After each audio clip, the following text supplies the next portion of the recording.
If I was in my 20s in 2025, let's just say that I would be skipping that 12-step skincare routine, ignoring half of TikTok, and focusing on what really matters for my skin long term. Hi, I'm a makeup artist who had no idea what she was doing at the age of 25, and if I could go back, I would scream, "Girl, get you some retinol." I was the girl that thought the Clinique 3-step skincare system was like La Mer. And frankly, it was all that I could afford only some of the time. No shade to Clinique, but can we all agree that skincare has come a long way? And the truth is, in your 20s, your skin still has bounce, collagen, and good credit. So don't stress it out with 35 actives and chaos. You don't need to do the most. You just need to do what works. So if I were 25 in 2025, this is exactly what I would do. Minus the noise and the 17 steps and the over exfoliating. Can we just stop it, please? First things first, cleansing your skin really well. And no, I don't mean makeup wipes. I mean double cleansing. Listen, if I would have started double cleansing in my 20s, I can guarantee you that I would look so much younger right now. Cleansing, especially double cleansing, is really essential to a solid skincare routine, and it's a really good habit to start building in your 20s. And being more disciplined about double cleansing is easier than me telling you that you should stop vaping and staying up too late and sleeping in your makeup.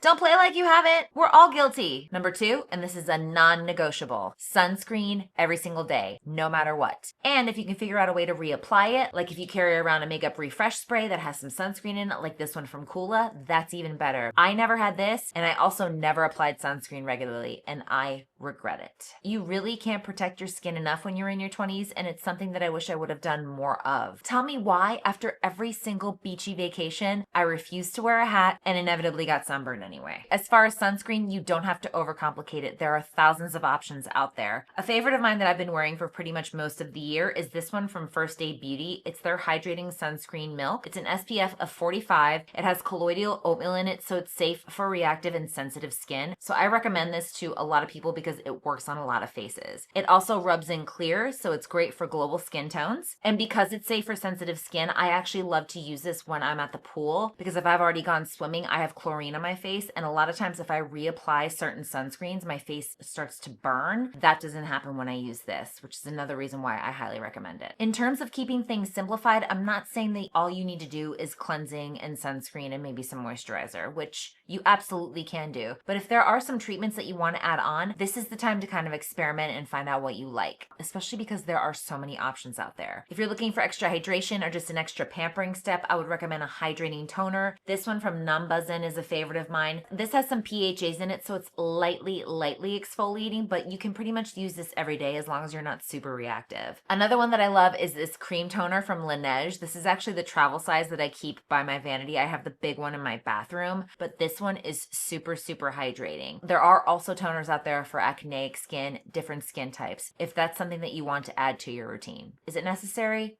No. However, if there was one serum or treatment that I would 100% recommend, it would be vitamin C. There are just so many benefits to it. Some formulas actually help reduce the effects of blue light, and you know that we are always on our phones, on our computers. And starting with vitamin C in your 20s will definitely help with the texture and resiliency of your skin later on. In fact, I would say if you're going to invest in anything at this point, let it be a vitamin C. This one from Revision Skincare is one of my favorites because it has 30% of THD ascorbate, which is pretty much the highest potency of vitamin C you can get. And also make sure whatever vitamin C you buy is in a dark bottle like this that's non-porous and isn't going to be affected by any light or sunlight coming through. Now, if you're feeling extra fancy and you want to add another skincare step to your routine, I would recommend an eye cream like this brightening one from Ole Henriksen. But a pro tip from me, take your cream toner up under your eyes and it will hydrate them beautifully. If I were in my mid to late 20s, I would definitely start using some sort of retinol. I wish I would have done this. I didn't start using retinol until I was in my mid-30s, and I definitely regret it. With retinol, there's no need to get super aggressive about it, but consistency is key. I always thought that retinol was for older ladies, and here I am, an elder millennial, and I wish I would have started sooner. Retinol is also pretty much readily available everywhere, and if you're just starting out, I would start out with the lowest percentage you can find, so anything from 0.05 or 0.1 to even like 2%. At the moment, I have two favorites that I'm really enjoying using. The first one is Innisfree. This is their retinol green tea serum. I've been using this and I've really seen some great results. It has a 1% retinol complex, and it's also great